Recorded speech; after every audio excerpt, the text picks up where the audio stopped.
chapter 9. So Jehovah said to Moses, "Go into Pharaoh and say to him, 'This is what Jehovah, the God of the Hebrews, has said. Send my people away, so that they may serve me. But if you refuse to send them away, and you keep holding them, look, Jehovah's hand will come against your livestock in the field. On the horses, the donkeys, the camels, the herd, and the flock, there will be a devastating plague. And Jehovah will certainly make a distinction between the livestock of Israel and the livestock of Egypt, and nothing that belongs to the Israelites will die.' Moreover, Jehovah set an appointed time, saying, 'Tomorrow Jehovah will do this in the land.'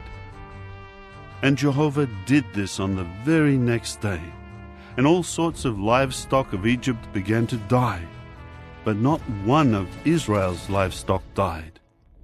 When Pharaoh inquired, look, not so much as one of Israel's livestock had died. Nevertheless, Pharaoh's heart continued to be unresponsive, and he did not send the people away. Jehovah then said to Moses and Aaron, 'Fill both of your hands with soot from a kiln, and Moses must throw it into the air in front of Pharaoh. And it will become a fine dust on all the land of Egypt, and it will become festering boils on man and beast in all the land of Egypt.' So they took soot from a kiln and stood before Pharaoh, and Moses tossed it into the air, and it became festering boils, breaking out on man and beast. The magic-practicing priests were unable to stand before Moses because of the boils, for they had developed on the magic-practicing priests and on all the Egyptians. But Jehovah allowed Pharaoh's heart to become obstinate, and he did not listen to them, just as Jehovah had told Moses. Then Jehovah said to Moses, "Get up early in the morning and station yourself in front of Pharaoh, and say to him, 'This is what Jehovah the God of the Hebrews has said. Send my people away, so that they may serve me. For now I am directing all my blows to strike your heart, your servants, and your people, so that you may know that there is no one like me in all the earth. For by now I could have thrust my hand out to strike you and your people with a devastating plague, and you would have been wiped out from the earth. But for this very reason I have kept you in existence, to show you my power and to have my name declared in all the earth. Are you still behaving arrogantly against my people by not sending them away?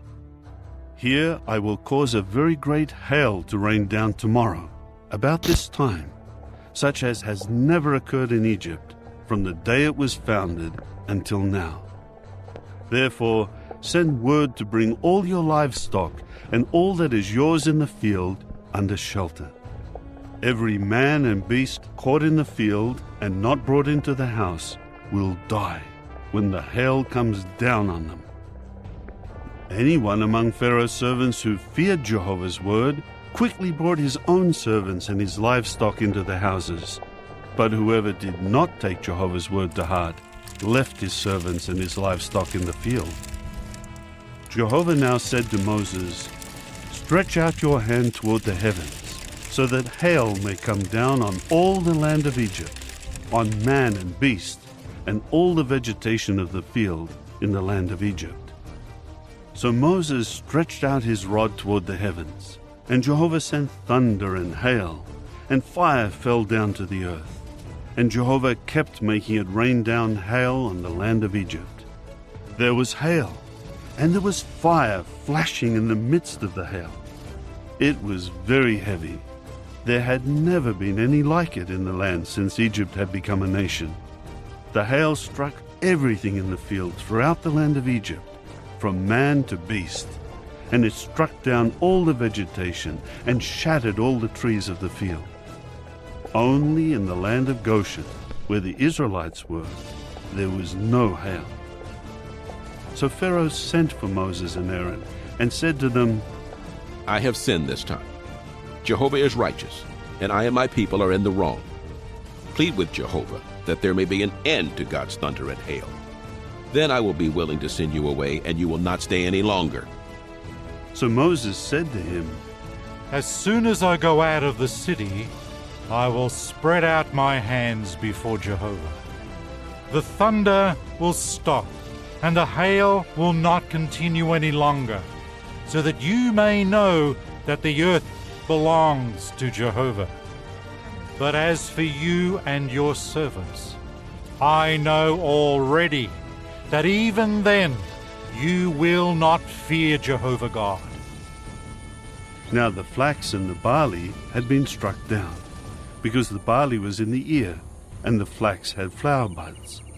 But the wheat and the spelt had not been struck down, because they were later crops.